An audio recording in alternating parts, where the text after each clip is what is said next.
I think it's a challenge of most companies, by the way, that have a human sales team. Managing a human sales team is very difficult. But there's some key underpinning factors and foundations and some principles that you can use to make it seamless and actually quite simple.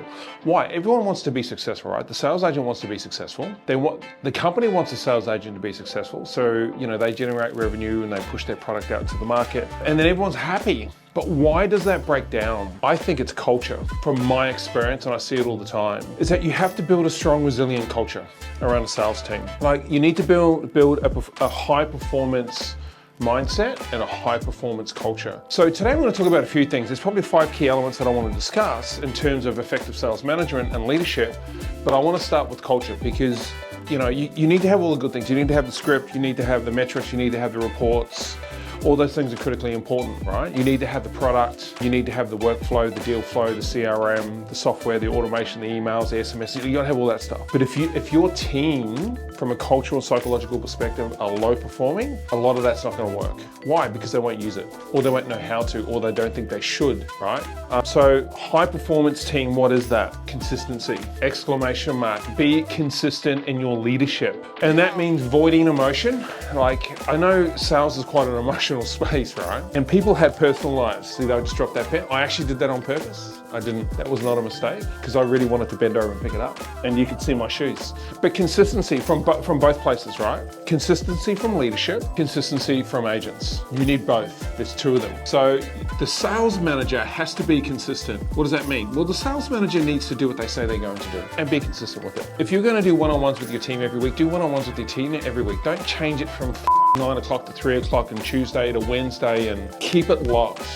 Right? Consistency works for people, right? Especially high performers, right? So they know what to expect, they know what they need to deliver, they know what they need to have prepped on the day they need to have it prepped.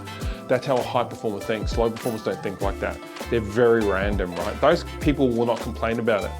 A good sign is that your team is going, why do you keep changing the meetings on me? That person has the ability and the confidence to be able to say that to the sales manager means that they're a high performer in its own instance, unless they're complaining, which they're not.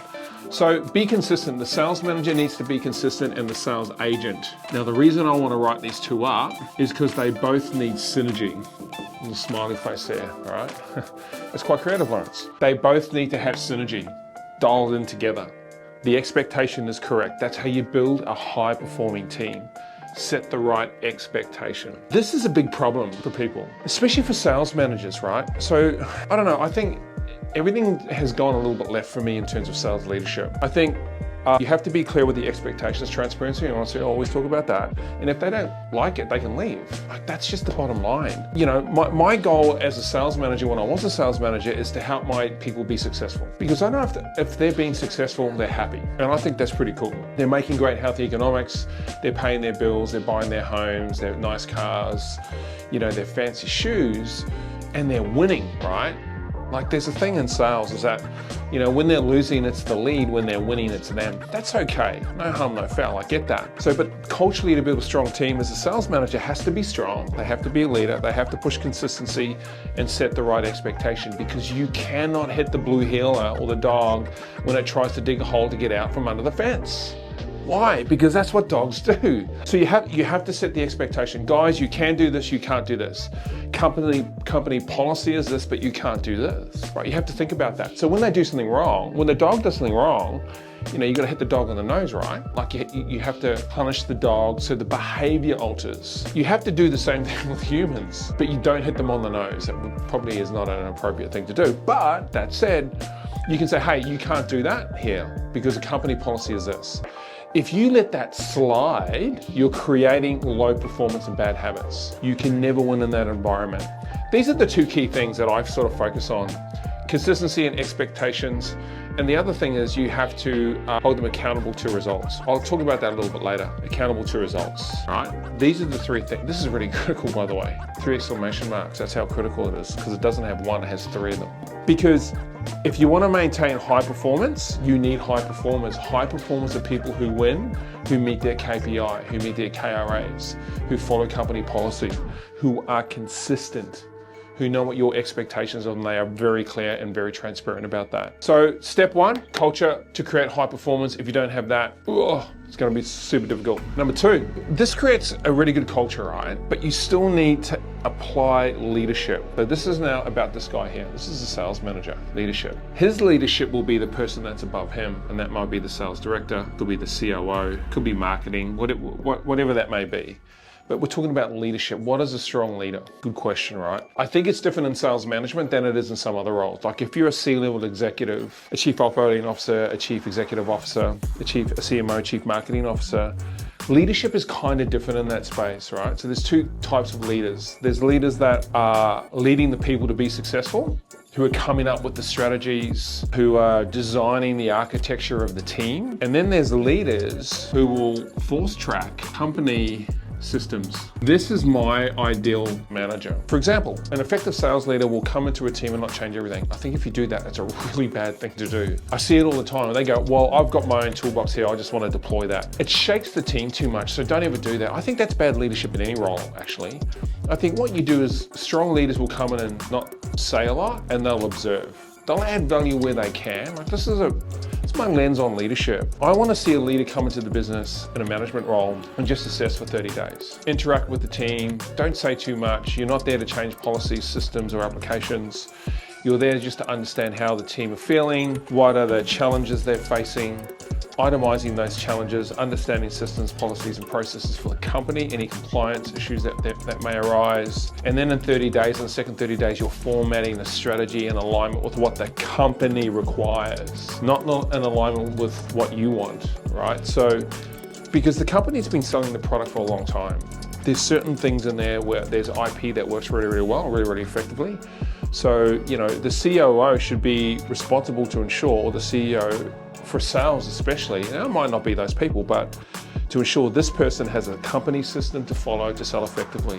The leadership is an extension of that company systems, because that will force them to work in a particular vertical, which is the expectation of the company. The sales manager will have an expectation of the agent will have an expectation of the sales manager, the company will also have an expectation of the sales manager's leadership by deploying this. So leadership is pretty critical. Now, what are the characteristics of a good leader? Talk last. You shouldn't talk at people in a sales team. You know, from my experience, when the sales manager is occupying 80% of the conversation, the sales agent's not listening. That's just sort of the nature of a sales agent, right? I think if you're delivering something in a classroom environment, you should be doing 80% of the talking. But in a sales management situation, you need to be collaborative. It needs to be a two-way street. That's a successful sales leader. It's a two-way street. Understand challenges is the next one. If I don't understand what my sales team are facing, how can I lead them effectively, right? And I would also go individual analysis. So you have 10 in the team, they're all going to be different and dramatically different. The problem, and I think I've done this before and I've learned from this, is that when sales go down, people react. You know, look, I've done it myself. I don't really do it anymore, but I used to, and I've had to learn how to undo that. And it's a very common thing for a sales manager. It's also very common for a company who's ensuring that they meet their sales KPIs to react immediately. That's the worst thing that you could do. What you should do is you need to do an analysis of the individuals within your sales team first, right? There's one thing about a sales team. They are very collaborative between themselves, but normally what they collaborate about is all the wrong things. They talk about what's not working. Because when you get a sales agent who's really killing it and who's very consistent, he's not talking to other people about what he's doing. He's just not. You have to ask that person. But what really works is when there's something wrong within the sales team, and it might be a system or a process, those people are very outwardly spoken at high frequency. So you need to dial into that, right? The company system strategy, the sales strategy, will over time will eliminate all the inconsistencies, right?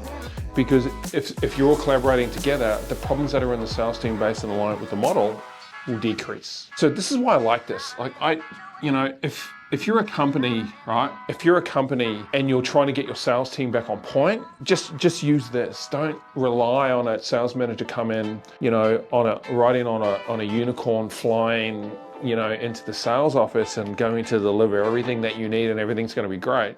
I don't know why I did that. It's not going to happen. And it never, ever happens. The company has to take responsibility for this. And then the sales manager has to take responsibility to deploy it as a leader in the sales team. And that's what sales management is all about, right? But in terms of leadership, so talk last, be collaborative, an individual analysis, you know, understand what the challenges are of the team. That forces collaboration. I think it's such a good thing to do. Now, will they be right? Sometimes, maybe 50% of the time they'll be right. A lot of the times it can be just complaining, understand it, but look, people complain, like just get over it. Like you put it on a list, you cross out what's no good, you focus on what delivers results the closest to you, and then you execute against it. So if I was to say you had 10 in your sales team, right, there's 10 people in this team, and sales go down, what would you do? Like the team's an existing team, well, there's something wrong. It's the leader's job to determine what it is. Now, if you don't have one thing from the team, you'll never figure that out. Leadership. I'm super pumped to announce the launch of Open Education Academy, or OEA, my new 100% online education brand. With our nationally accredited diplomas, certificates, and business blueprints that you can execute against in your business right now. All the links are in the description. Let's get back to it. In terms of this session, it's the agent has to trust you personally. And what does that mean? It's like, well, you know, you have to keep things confidential. Like that's really important. Like when you have a one-on-one with an agent and they're facing problems, you don't collaborate or talk to anyone else about it. No, that stays in the vault, right? And that creates a lot of trust. If they're underperforming, you don't talk in a group that they're underperforming, you do it individually. I've made a big mistake of doing that because I'm trying to push people to performance. It works better individually than publicly, right? So you got to be careful. Trust is a pretty critical thing, and everyone's kind of different. Some people look for different things from their sales manager. Some just want to pick up the phone and have a chat. Some want to be motivated. Some want strategy. And some have this very fine line of specificity, right? Where I just need help on my close. I need help on discovery. Great. So there's all these things going on, but that's critically important. By the way, they also need to know that you're a performer. Because if you come into the team and you don't have any credibility, it's very hard for them to trust you, what you say, right? Yeah, I know people miss that. There's two ways to look at it. You know, a manager can come and be the metrics guy, and all they do is the metrics, the reporting, the dashboards, that sort of stuff. But if you're the sales manager and you're responsible for their KPI achievement, you have to be able to know what they can do better than they do, so you can coach it to them, train it to them, and then they trust you and then they'll listen to you. Whole bunch of stuff going on there. I think that's what, for me, that's sort of, like that's not everything in what leadership is, and in different hierarchical levels, the application of successful leadership. So I just want to hit the high notes, right? And not worry about the symphony. So I'd sort of class those as good sales management leadership things. So number 3, metrics. Let's give it 4, got 4 exclamation marks. By the way, I think people should use exclamation marks more. Metrics. Manage through data. Use dashboards to track call rates, appointments, and conversion performance, right? Metrics. First thing, dashboards. Now, if you don't have a dashboard for your sales team, you are starting off on the wrong foot. You need a dashboard. Everyone, I should put a D on that, everyone in the team needs to look at the dashboard. So the dashboard should be public, the dashboard should be constant, it should be updated, it should be live. And you should pull everyone back to the dashboard during the day. You know, Tom, why haven't you made any calls? Oh, no, I have. But the dashboard says you haven't. Hey, mate, have you got a second? Come over here. I'm looking at the sales board. Why your sales solo this week? Is everything okay? Now, these are nice little one-on-ones. And what it does, it creates transparency and consistency and sets the right expectation. That, hey, we can see your numbers. It's good leadership. We can see your numbers. And if your numbers drop, I'm gonna fire you. No, I'm just joking, don't do that. I'm going to figure out what the problem is, and I'm going to help you. You know, managers should be there to support their people, always. That's 100% the first thing they should do. But you don't want to be a pushover. If they can't perform, you have to move them on. That's just, you know, salespeople earn great money, by the way. You know, they earn more than doctors. Doctors have to go to university for 7 goddamn years. Salespeople normally just fall into it and have the opportunity to earn high net worth in a very short period of time, where the company carries all the expense for them, all the leads, all the resources, all the training and development, right? And the market and the brand, right? They do all of that. So, you know, so then it's a two-way street. But anyway, back to metrics. So have a dashboard. You certainly have to have a dashboard. What do you track? First thing is call rate.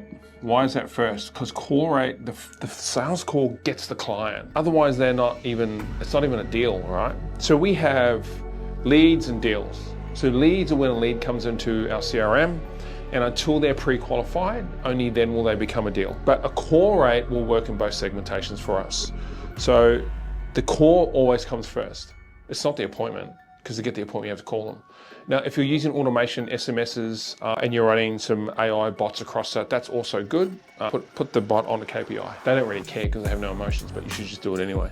So, but look, if you did that, you just move your KPI to that next human interaction, which would be the appointment, I guess, or the strategy session. So call rate's the first thing. What's the next thing? Appointments booked. We track a whole bunch of different things in appointments booked. You know, first appointment, second appointment, third appointment, all that sort of stuff. The type of appointment, how long the appointment goes for. Is it virtual? Is it just over the phone? A whole bunch of things. I won't go into that right now. And the last one is conversion. Conversion to sale. Now you might think, oh, that's pretty simple, Lawrence. It is super simple. Underneath that, you will have, 10 other metrics. But don't complicate it for the team or the sales manager. Keep it simple. If any of these drop considerably, well, then you go into this to really find out in the weeds what's going wrong. But that's what you need to manage the team on. That's what you need to manage the team on. Don't complicate the metrics for the team. Put this on the dashboard. That's what you need. You'd also have their sales revenue, of course. That's pretty important. And that's it. Now, when any of these start to drop, then you dial into this and then you take that into a one-on-one. And don't react unless you have to. Because if you have an agent who's who's been killing it and they're having an off week, it's okay. Things go up and things go down, and there's a lot of variables in that. The thing is that you don't panic, you stay on point and you work the company systems. Because if these are right, it'll all come back online. So I'm stepping in to help the sales team and our new manager who's inbound for 30 days, so I'll do the induction with them. The COO has asked me to do that. I'm more than happy to do that. It's sort of good for us as well to talk about sales again. I think a lot of people in our follower and subscriber base, they're really dialed in on sales, right? So it's sort of good to talk about it and me get back in the zone. I've sort of been out of it for quite a few months. So this is what I'm running in my game, right? I'll increase sales and help these guys increase their sales by about 30%. And it sort of happens in about 30 to 60 days. And all I do is follow the system that works, but that's for another episode, not for today. Today we're talking about management. So culture, leadership, metrics. All right, let's get on to the next one. Just mentioning on the dashboard itself, like a lot of people like to maybe like, is it a private dashboard that you just keep or is it a public? Yeah, okay, good question. You'll have a management dashboard and then you'll have a public dashboard. And they have different data. They can have the same data. Like each user should have their own dashboard. Each agent has their own dashboard, right? The manager has his own dashboard, but the public dashboard is the critical one, right? So you've got to have it up on a screen. If you don't have a screen, go buy a screen, like a big screen. Hell, I've got like 5 TVs I need to get rid of. Like just give me a call. No, don't do that. You got to put them up and they've got to be there. You've got to look at them. You should bring them up in stand-ups in the morning. But don't focus on them too much. What they're there to do is to get you thinking, who needs attention? Who can I support? Is something going wrong with this guy? Okay, I'm gonna sit with that person today because I can see they're having a tough week and I want to try and unpack a few things. I'll look deeper into their metrics and then I'll book a one-on-one outside of the scheduled one-on-one. And I might just sit with them for 10 minutes at the start of every day for the next couple of days, see how they're feeling. Is there something going on? Do they need some time out? Are they feeling a bit burnt out? Is there something going on at home? All those sorts of things come into play. It's really important for a sales manager to understand all those variables. Because normally, and I've said this before, you have psychological, emotional managers, and then you have metric-based managers. I'm lucky, I kind of sit in the middle, because I can do both. It's a very rare trait to find in sales managers, it's very difficult.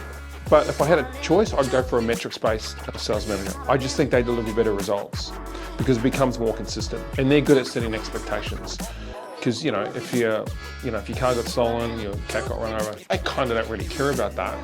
They can be empathetic, but they go, well, okay, great. Do you need to take time out? They'll take time out and then great, when you come back, let's get back to your metrics. I kind of like that as sort of direct them to the point. Does that answer the question? Accountability. Accountability. Super, super, super critical. Keep discipline with regular meetings, stand-ups and one-on-one check-ins, right? These things. All right, so my thing is accountability. How do you deliver it practically? Everyone knows what accountability means, but no one ever really does it. I think we have got ourselves into a situation where we're struggling, managers and leaders are struggling about holding people accountable because it's about all the feelings. And I get it, all the feelings, I get that, but it's hard to run a company on all the feelings. So, metrics is really a good way to do it. Should it be deployed appropriately? Yes. Empathy, super critical to get that right. But accountability, how do you do that? So dashboards is accountability, believe it or not. So dashboards. Why? Because you can see it. That's a practical measurement of accountability. What's another one? Meetings. So I have stand-ups, right? Or morning huddles, you could call them, right? 3 times a week. I don't think you shouldn't do them every day. I think if you had a new member of the team or it's a brand new team, you do it every day for the first 30 days and then you wound it back to 4, then back to 3, and maybe even back to 2. We do 3. Monday's about what happened last week, feedback on lead quality, and then straight into sales training. And Wednesdays and Fridays, just about sales training. What's in the sales training? Closing, discovery. Basically, that's it.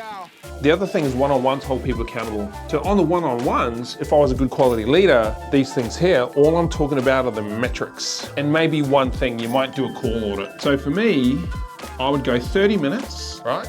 15 minutes on numbers, 15 minutes on a call audit with them. You probably want to audit the call before you have the one-on-one. If you don't have time to do it, just do it during the call. And what you're doing is you're looking for one element that they may be failing on that you're seeing from the dashboard and the other 10 items inside the metrics that you'll look at, right?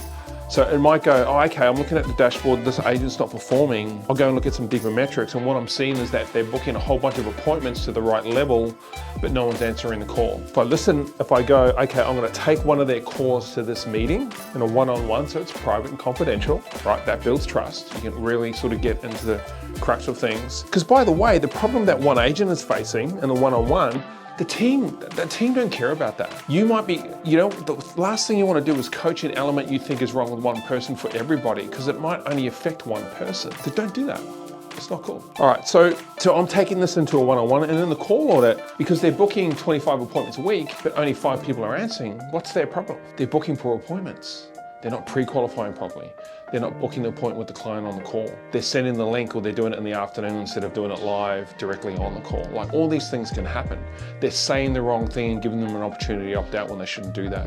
They're not sending them the right links. They're not sending them the right data before the meeting. All these things can happen. So that's where you would get that from. So these are all elements of accountability: dashboards, meeting stand-ups, and one-on-ones. I'm super pumped to announce the launch of Open Education Academy, or OEA, my new 100% online education brand. With our nationally accredited diplomas, certificates, and business blueprints that you can execute against in your business right now. All the links are in the description. Let's get back to it. This is a really challenging aspect of accountability, because this can really get a team offside or an individual offside if you handle it and manage it the wrong way. So when I talk about setting the expectations, like I said, culture is the first thing to understand.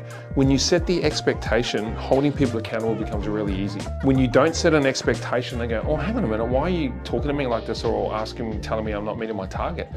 Because you never set the expectation with me at the start, so it doesn't make any sense to me. So you have to recalibrate them. I'm like, God, that's so challenging to do, because they get hyper emotional, right? And to do the right thing by people, you should always set the expectation up front.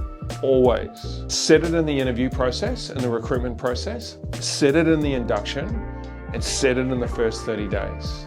If you don't do that, man, it's so hard to hold them accountable to anything that they do. You can do it, but it's gonna take 60 days to turn them around. And it's the sales manager's fault, because they are responsible to execute against this. All of this needs to be in the company system, right? So that's enough for accountability. See, as you see, I'm only picking 3 to 4 things.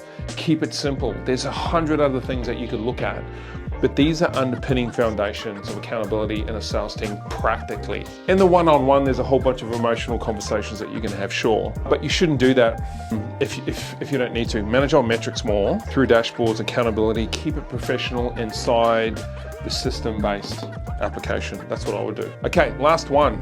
I'm gonna move 5 up here because I'm running out of space. Skill. I almost tripped over there. New shoes. When you buy new shoes, by the way, the rubber on the soles is really adhesive, you know what I mean? So when you're on tiles and carpet, it really catches it until it wears out, and then I can drag my feet again. Okay, skill, last one, skill development. So invest in side-by-sides, one-on-ones, call auditing, continual training, sharpening capability, right? That's sort of what skill development is for me. So practical elements, skill development, only 2 or 3.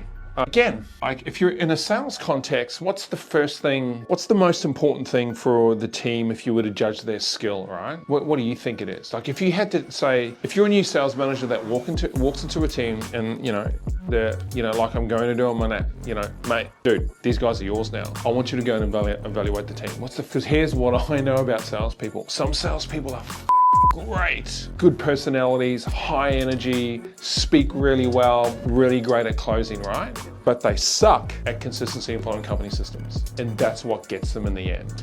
Because the client is changing, the market is changing. No one wants to be sold to anymore. So there's now a transition of the old school sales approach and the new consultancy approach. And I think we're at the top of the bell curve and we're starting to come down the other side. If you think sales works, it does not. Information is king, right? Well, let's say, remember, cash was king, information is emperor, right? So the customer just wants the information in a very considered manner when they ask for it and how they ask for it. So you've got to package it up and give it to them. Where do you get that from? You get that from the call or the meeting or the virtual. So if you want to determine someone's skill, sure, you can have meetings with them. You can look at previous data, you look at metrics, you can look at dashboards, all that sort of stuff. But I won't tell you the level of skill. Skill is something that you learn and acquire over time. People think that it's experience. Well, I know people with 20 years of experience, and if you put them on the phone, they don't know what they're doing. Skill is really, really, really different, right? There's a couple of ways to look at it. I always go back to a funnel. Oh, gee, that's not a good funnel. All right, so you're gonna have your high performers here, which are normally sort of your 10%ers. You'll have, I reckon it's only a third, 33% here, and then the rest will be your low performers. And these guys will go up and down. These guys will be more consistent. These guys will be super consistent.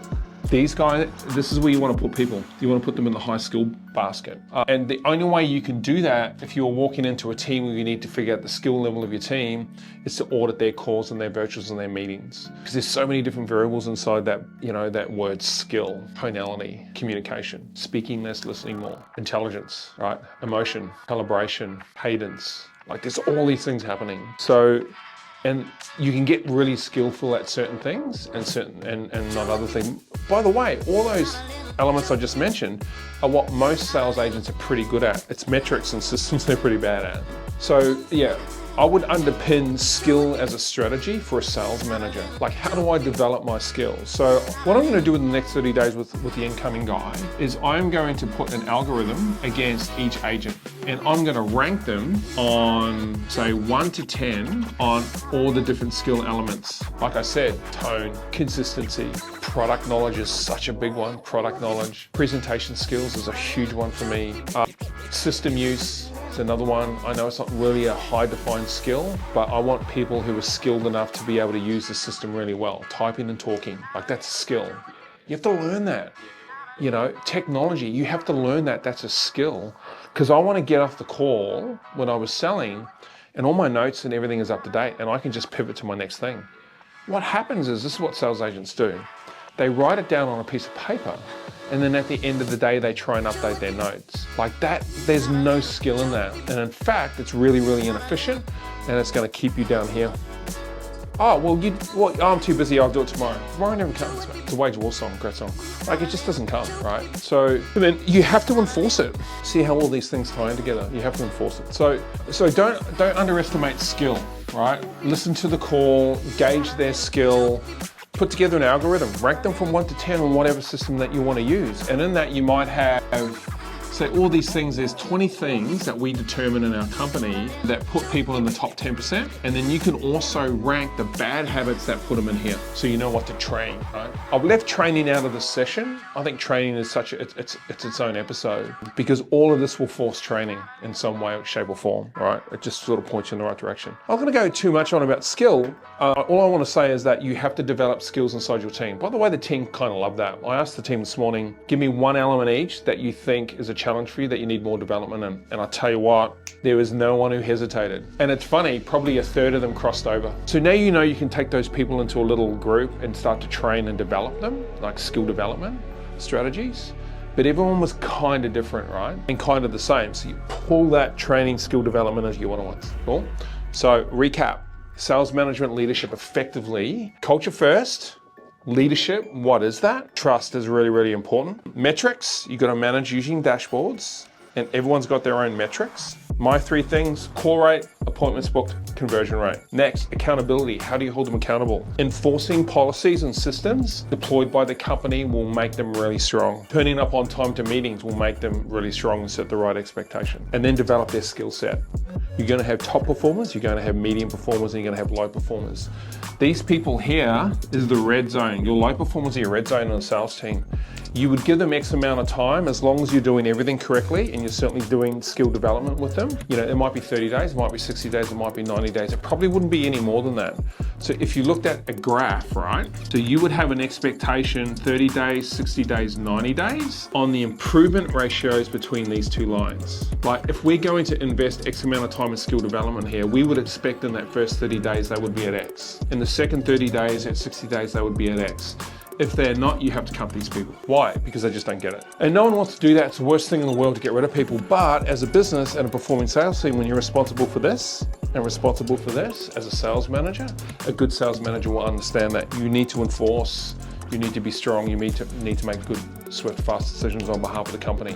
Because it's not about the agent, it's about the company. The company pays everyone's salaries, right? And everyone's commissions. So it's being on board with the company systems. It's super critical. Hope that helped. We have a blueprint, or I think in the 1900s they called them like an ebook. I don't know if people still say that. I don't think they say that. I'm far too young to even know what they say now. But comment in the description, and what we'll do is we'll send you a link to download that for free, by the way. Because I think, yeah, metrics is super critical. I'm a metrics guy. So anyway, I hope you got something out of that. Appreciate you joining today. See you later.